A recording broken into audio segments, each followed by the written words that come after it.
Bu videomda animasyon tarihinden bahsedeceğim ve animasyonun yolculuğuna birlikte tanık olacağız.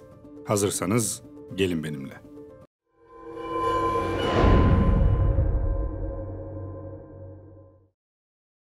Öncelikle kelimenin etimolojisiyle başlamak istiyorum. Animasyon sözcüğü Fransızca ve İngilizce animation, canlandırma fiilinden alıntıdır. Bu sözcük Latince animare, canlandırmak, hayat vermek fiilinden türetilmiş.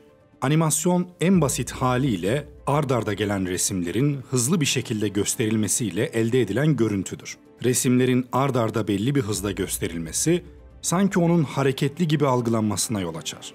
Bu da animasyonun temelini oluşturur. Animasyonun tarihi oldukça eskilere dayanır. Hatta bazı kaynaklara göre animasyon, tarih öncesi çağlarda mağara duvarlarına resimler çizdiğimiz dönemlerden beri vardı. O insanlar duvarlara yaşadıkları olayları resmederken genellikle bunu arka arkaya çizilen resimlerle ifade ediyorlardı. Yani hareketin başladığı ve bittiği yeri gözümüzde bir şerit gibi canlandıracak olursak, bize görsel bir hikaye anlatıyorlardı. Mağara çizimlerini bir kenara bırakacak olursak, bildiğimiz anlamda animasyonun öncüleri Norman McLaren, Winsor McCay, Emily Colne, Charles Emily Reynolds, Joseph Plateau gibi isimlerdi. Animasyonun ilk örneklerine 19. yüzyılın başlarında rastlıyoruz. Bu bir taumatrop. Bu oyuncak, iki yüzünde birer resim olan, yanlarından iplere bağlı bir diskti ve ipler parmakların arasında çevrildiği zaman bu iki resim birbirinin ardı sıra gözün önünden geçerek hareket eden tek bir resimmiş gibi görünüyordu. Taumatrop'un mucidinin kim olduğu kesin olarak bilinmemekle birlikte genellikle İngiliz doktor John Ayrton Paris'e atfedilir. Şu anda izlediğiniz şey 1825 tarihli bir taumatrop. Hatta 2012 yılında Cambridge Üniversitesi tarafından yayınlanan bir makaleye göre bulunan tarih öncesine ait bir kemik diskinin merkezinden geçirilen deri kayışlar kullanılarak bükülmek üzere tasarlanmış bir taumatrop olduğu iddia ediliyor. Bu bir fenakistiskop, ilk animasyon aletlerinden biridir. 1830'ların başlarında Belçikalı Joseph Plateau ve Avusturyalı Simon von Stamfer tarafından neredeyse eş zamanlı olarak bulunmuş. Daha sonra William George Horner, zoetrop adı verilen teknolojiyi icat etti ve Pierre Desvins tarafından Fransa'ya getirildi. Horner'ın yarattığı hayat tekerleği anlamına gelen zoetrop, bir kaide üzerinde dönen ve çevresinde eşit aralıklarla açılmış göz delikleri bulunan bir silindirden ibaretti. Seyirci bu deliklerden bir bant üzerine çizilmiş ve silindirin içine yerleşmiş olan resimleri izliyordu. Diğer yandan Emily Reynolds'ın yarattığı praksinoskopsa, zoetropun daha gelişmişiydi ve göz delikleri yerine silindirin ortasına bir sıra ayna konulmuştu. Araç döndüğünde aynalara bakan seyirci, hareket eden resimleri görüyordu. Bu aygıtlar aslında sadece animasyon değil, sinemanın da temellerini atıyordu. Sinemanın icadından sonra animasyon teknikleri farklı bir boyut kazandı. Fotoğrafların ard arda gösterilmesi temeline dayanan bu teknik günümüze kadar geldi. Bu teknikle yapılmış ilk animasyon filmi, James Stewart Blackton imzalı Humorous Faces of Funny Faces isimli filmdir. Kara tahtaya tebeşirle yapılan çizimlerden oluşan bu animasyon, günümüz animasyon filmlerinin atası olarak görülebilir.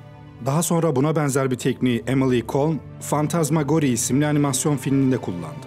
Animasyon tarihinde en az bu isimler kadar önemli olan bir diğer isim de Winsor McCay'dir. McCay, Geordie the Dinosaur isimli animasyon filminde o güne kadar denenmemiş bir teknik olan kağıt üzerine çizim tekniğini kullandı. Yani McCay, günümüz klasik animasyon tekniğini ilk olarak kullanan isimdir. 1928-1938 yılları arasındaysa çizgi filmler bir sinema eğlence aracı olarak olağanüstü bir gelişim gösterdi. Animasyonun 10 yıl gibi kısa bir sürede sinemaya taşınarak sesli filmlerin üretilmeye başlanmasıyla Walt Disney yapımı filmler öne çıkmaya başladı. Masal kahramanlarının yerini animasyonlar aldı. Mickey Mouse, Donald Duck, Silly Symphonies ve ilk sesli çizgi film olan Steamboat Willie gibi yapımlar sayılabilir. Renkli ve kısa filmler dalında Oscar kazanan ilk animasyon filmi olan Flowers and Trees ve ilk uzun metraj animasyon filmi olan Snow White and the Seven Dwarfs yine Walt Disney'in elinden çıkan dönem filmleriydi. 1941'de Disney stüdyolarında çıkan grev üzerine Steven Bosustow ve arkadaşları bağımsız bir animasyon stüdyosu olan United Production of America'yı kurdular. David Hilberman, Robert Cannon, John Habley, Stephen Bosustow gibi sanatçılardan oluşan grup, savaş döneminde eğitim filmleri, savaştan sonra ise reklam ve propaganda filmleri yaptılar.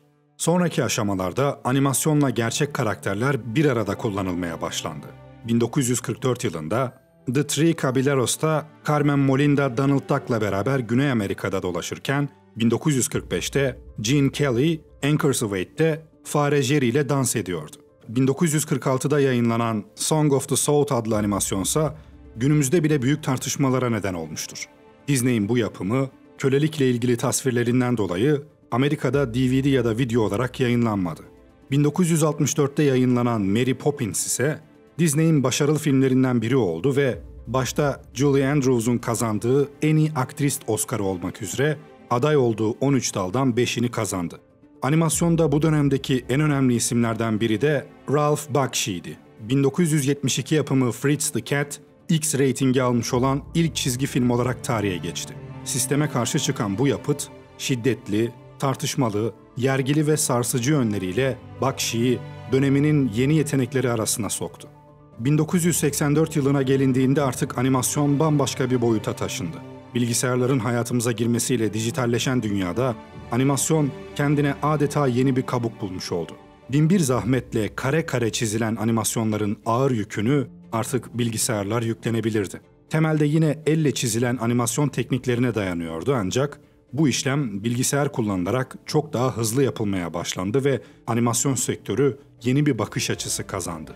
İlk 3D dijital animasyon Pixar'ın kurucularından olan Ed Catmull ve iş arkadaşları tarafından yapıldı. Gerçek anlamda 3 boyutlu animasyon filmi 1984 yılında Pixar'ın yapmış olduğu The Adventures of Andrew and Wally B adlı filmdir. 3D animasyon, bilgisayar teknolojisi kullanılarak özel yazılımlarla 3 boyutlu vektörler kullanılarak elde edilen hareketli görüntülerdir. Bu işlemleri yapan kişilere genel olarak animatör denir. Süreç içerisinde animatör ilk olarak 3 boyutlu vektörel çizgiler kullanarak bir 3 boyutlu model oluşturur. Bu işlem bir heykeltıraşın heykel yapmasına benzer ve modelleme olarak adlandırılır. Daha sonra bu modele renk ve doku bilgisi işlenir. Daha sonra nesneye hareket verebilmek için sanal bir iskelet oluşturulur ve gerçekçi görünmesi için kamera, ışık, yansıma gibi pek çok detay eklenir. Bu aşamadan sonra bilgisayar yazılımı vektörel bilgileri matematik algoritmalarıyla yorumlayarak 2 boyutlu piksellerden oluşan resimler oluşturur. Gelişen teknolojiyle birlikte 3 boyutlu canlandırmalarda doğada taklidi zor olan durumlar için yeni yazılımlar geliştirilmiştir. Örnek olarak günümüzde yanan bir cismin üzerindeki ateş, FlumeFX, Phoenix gibi özel yazılımlarla fizik kurallarına uygun bir biçimde simüle edilebiliyor. Günümüzde 3D animasyon, medikal sunumlardan mimari görselleştirmeye, bilgisayar oyunlarından sinema filmlerine birçok alanda kullanılıyor. 3D animasyonun en önde isimlerinden olan Pixar, ilk olarak Graphics Group ismiyle Lucasfilm'in bilgisayar bölümünün parçası olarak 1979 yılında kuruldu. 1986 yılında 10 milyon dolar karşılığında Steve Jobs tarafından satın alındı ve Ocak 2006 yılında 7,4 milyar dolar karşılığında Disney'e satıldı. Pixar, Disney ile birleştikten sonra bu alanda devrim yaratacak türden projelere imza attı. Toy Story, Monsters Inc., Finding Nemo, The Incredibles gibi yapımlarla izlenme rekorları kırdı ve birçok ödüle layık görüldü. Pixar, bugüne kadar 16 Akademi, 7 Altın Küre ve 11 Grammy ödülü kazandı. Yine Disney Pixar'ın elinden çıkan Arabalar serisi de gönlümüzde taht kurdu ve küçük büyük pek çok insanı etkilemeyi başardı. Arabalar film serisi hakkında da başka bir videoda konuşalım. Ne dersiniz?